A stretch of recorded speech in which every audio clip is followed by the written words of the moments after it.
So this is a recording I made while I was driving,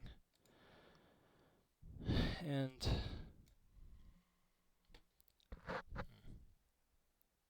it's weird that these like this type of lesson structure is strange because you're not really seeing the data set, but there's a knowledge set for sure.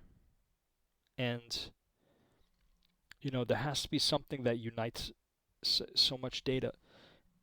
Um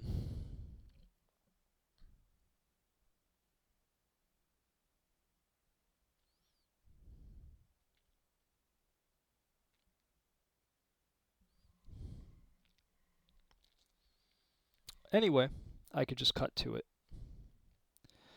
There's really no further reason to dally. I'm gonna do my best to make this my last lesson that I do on this channel about life and stuff, because life is a foreign topic for many. It's a disturbing topic for many. And I mean, people really don't want to hear my opinion. That's the thing. There's for good reasons and not, for justified reasons and not, there's going to be people that think that I quote unquote haven't lived and stuff, that I don't have the experience or knowledge to know what I'm talking about and stuff, or that I don't understand what happened to them, what they've gone through. People that have gone through worse things that I have and stuff, um, and just can't talk about it and stuff. People who have seen things, or just people that are simply know more or are smarter. Um, and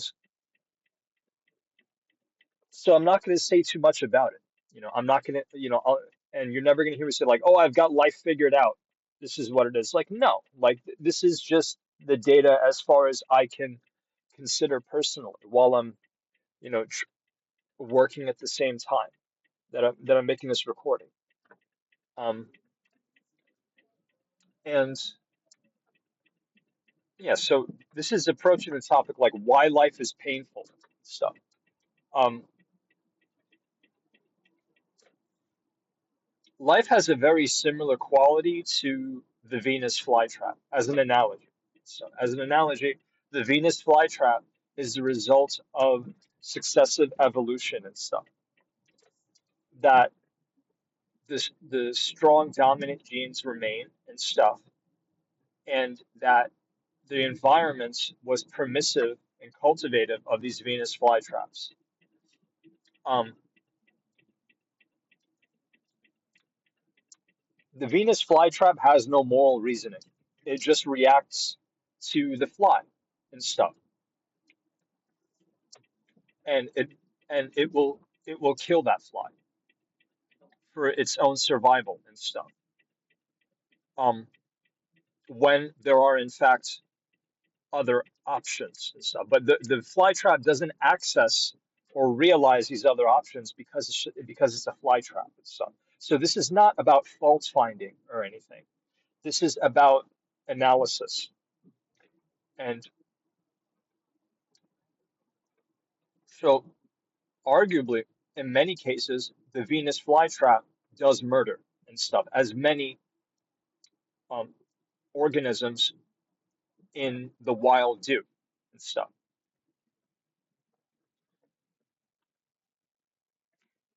And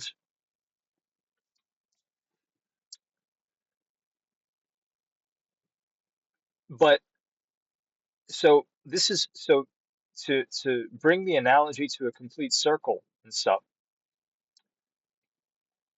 or to package the analogy, the Venus flytrap is an example of a pain-causing system that is persistent and stuff. So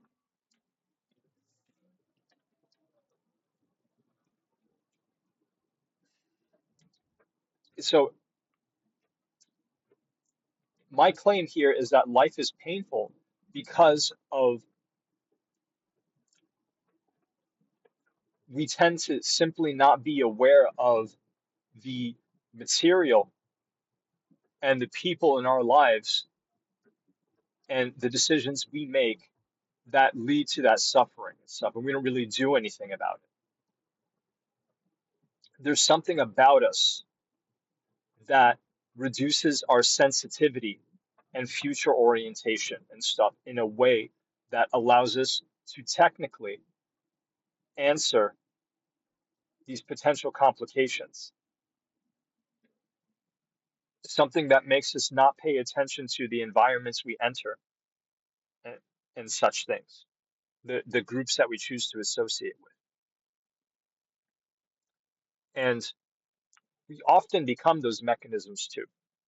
People often, initiate conflict when it's not necessary and stuff because of this, preconceptions and stuff, or because of something else. There's always some cheap excuse for that people have. Um, they initiate these conflicts and stuff, and they don't think how easily things can go to a legal situation, um,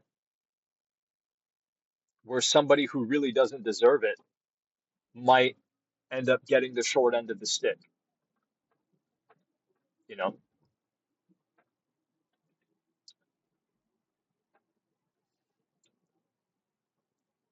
So,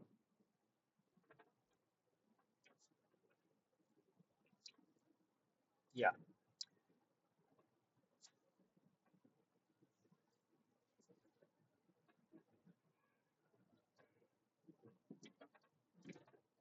So because these systems, these mechanisms, and their components have survived all of natural history by design, they remain and persist. And but it doesn't really explain why they seem to always get the worm, so to speak.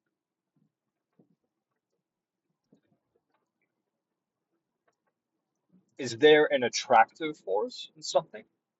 Is it probability? I mean, if we say it's probability, I mean that could be for different reasons, but could that be? I mean, that might be painting over. I think jumping to explanation might be skipping a step here.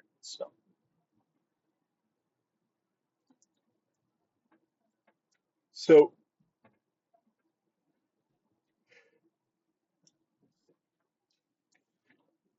the the presence of victims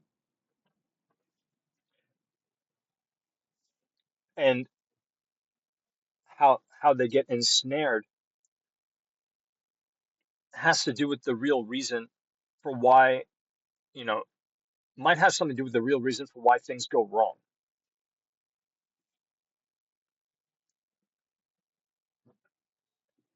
And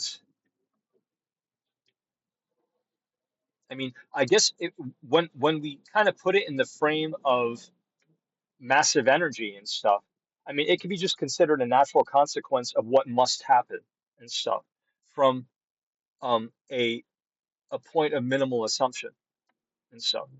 Um,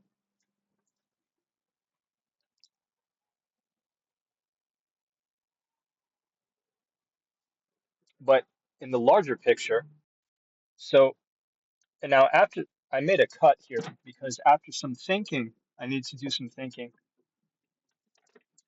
It's because when you talk about the topic of massive energy, this is the thing, covering the gamut and stuff, like you you have to think about radically different entities and stuff and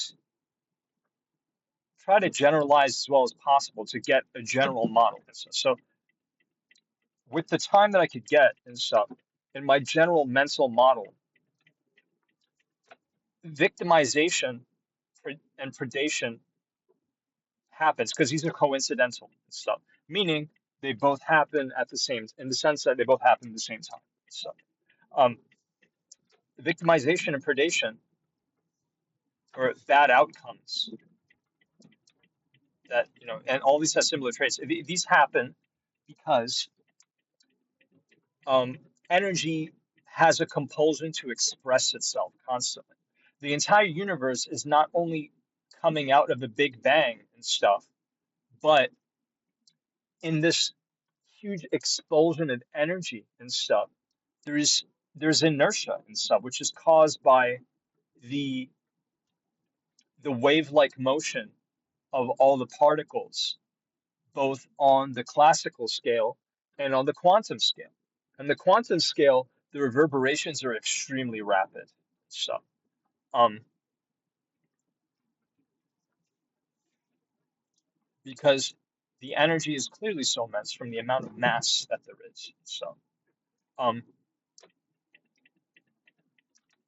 if I'm correct, the Big Bang happened at a speed greater than light, according to some estimates and stuff.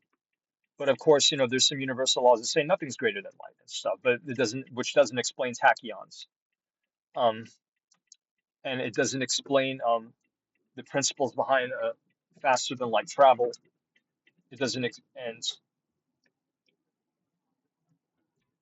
it kind of violates some rules of.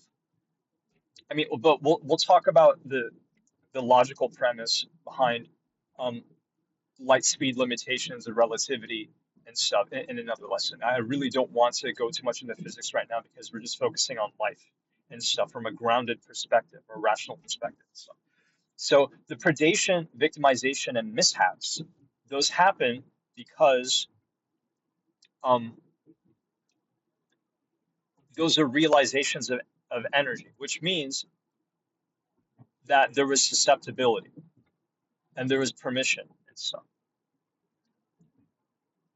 So people occur into our lives and do mental or physical harm to us or our property or livelihoods and stuff because we hadn't we did nothing to really stop it. Um, so one might notice a partial simplification here and stuff. The the information aspect, human beings are informed systems, information systems and stuff. We take information and we interpret to it, we react to it and stuff. Informing energy is almost another ball game. It almost doesn't even obey the laws of physics, but it does at the same time and stuff. It has vectors and stuff, but it the transmission aspect works totally different and stuff.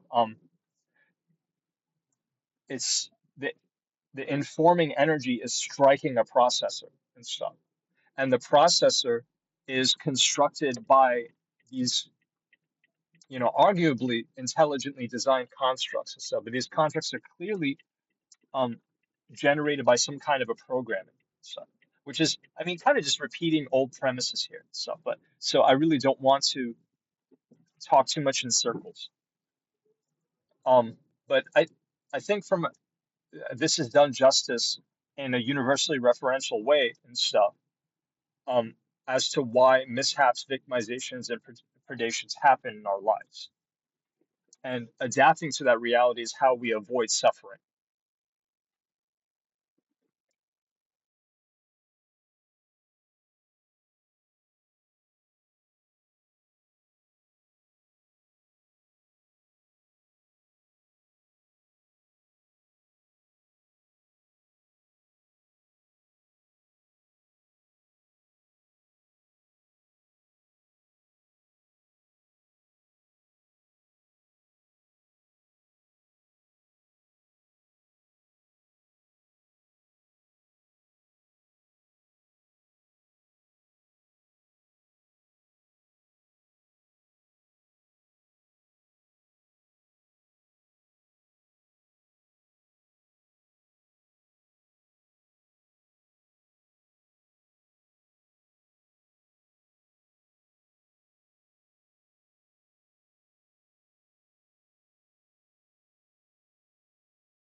And stuff, and they don't think how easily things can go to a legal situation.